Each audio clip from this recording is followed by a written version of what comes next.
The Spirit of the Lord is upon me. He has sent me to bring glad tidings to the poor.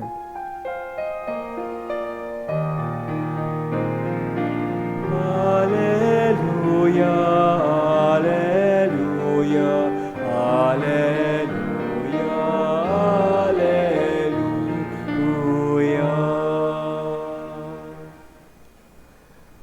The Lord be with you. And with your spirit. A reading from the Holy Gospel according to Luke. Glory to you, O Lord. Jesus came to Nazareth, where he had grown up, and went according to his custom into the synagogue on the Sabbath day. He stood up to read and was handed a scroll of the prophet Isaiah. He unrolled the scroll and found the passage where it was written, "The Spirit of the Lord is upon me, because he has anointed me to bring glad tidings to the poor. He has sent me to proclaim liberty to captives and recovery of sight to the blind, to let the oppressed go free, and to proclaim a year acceptable to the Lord." Rolling up the scroll, he handed it back to the attendant and sat down. And the eyes of all in the synagogue looked intently at him. He said to them, "Today this scripture passage is fulfilled in your hearing." And all spoke highly of him, and were amazed at the gracious words that came from his mouth. They also asked, "Is this not the son of Joseph?" He said to them, "Surely you will quote me this proverb, 'Physician, cure yourself,' and say, 'Do here in your native place the things that we heard were done in Capernaum.' And he said, 'Amen, I say to you, no prophet is accepted in his own native place. Indeed, I tell you, there were many widows in Israel in the days of Elijah, when the sky was closed for 3.5 years, and a severe famine spread over the entire land. It was to none of these that Elijah was sent, but only to a widow in Zarephath, in the land of Sidon. Again, there were many lepers in Israel during the time of Elisha the prophet, yet not one of them was cleansed, but only Naaman the Syrian. When the people in the synagogue heard this, they were all filled with fury. They rose up, drove him out of the town, and led him to the brow of the hill on which their town had been built, to hurl him down headlong. But he passed through the midst of them and went away. My dear friends, the Gospel of the Lord. Praise to you, Lord Jesus Christ. Good afternoon, sisters and brothers in Christ. Peace and blessings. When was the last time that you had an enjoyable, a fruitful, a peaceful nature walk, wherein you commune with nature, appreciate the beauty of God's creation, and thank God for it? Kailan ho yung huling sandali nakalanghap kayo ng preskong hangin sa probinsya?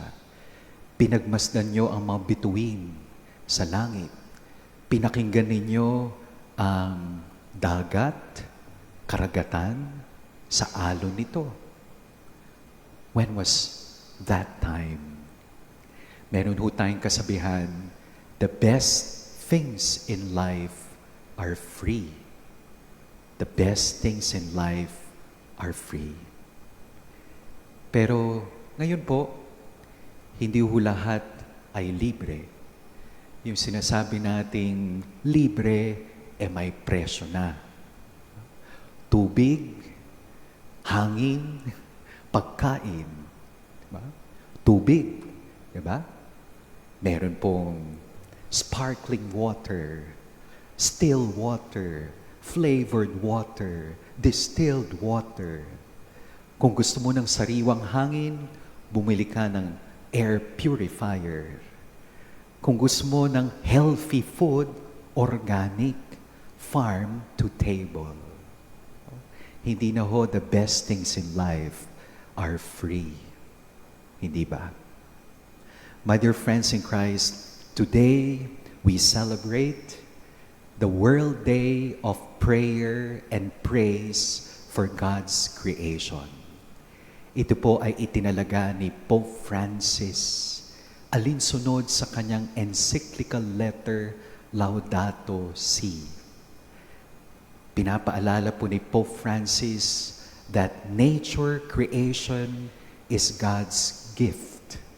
It is not a possession.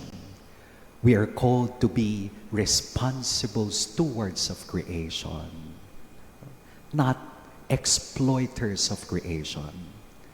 And if we exploit nature creation, sigurado po, we will experience the wrath of nature. Tatlong bagay po. Una po, nature, God's creation, is gift. Second, nature creation is a teacher. And third, we are called to be responsible stewards of creation. Una po, in our first reading today, St. Paul speaks about the promise of resurrection. Sa kamatayan, sa pamamagitan ng pananampalataya at pag-asa na nagmumula sa Diyos, meron pong panibagong buhay. And resurrection is not only about human beings, but resurrection of the entire creation, a new heavens, a new earth. Sabi ho niyang isang Jesuit poet na si Gerald Manley Hopkins, the world is charged with the grandeur of God. Pero kung hindi ho natin pangangalagaan ang kalikasan, sigurado, the wrath of nature, ang galit ng kalikasan. At alam po natin yan, with the recent events, lalong nagalit ang kalikasan dahil sa ganid ng sangkatauhan. El Nino, La Nina, forest fires in US and Canada. At hindi lamang po tao ang naapektuhan. The whole of creation. Ba? Mga hayop in danger of extinction, naapektuhan ng kanilang migration patterns. It's a gift from God, not meant to be exploited, but to be taken care of. The moment we seize the gift, it is being destroyed because of human sinfulness and infidelity. Second, we have here the responsorial psalm, nature creation as a teacher. Tinuturuan po tayo ng kalikasan, una po, magtiwala sa Diyos, providence. Sabi ho sa gospel reading, in another gospel reading, if the Lord takes care of the birds of the sky, how much more us as the apex of God's creation. Magtiwala, magtiyaga. Nature is not in a hurry, but it accomplishes its purposes. May mga bagay sa kalikasan na hindi ho minamadali, katulad na lamang ng pagtubo ng halaman.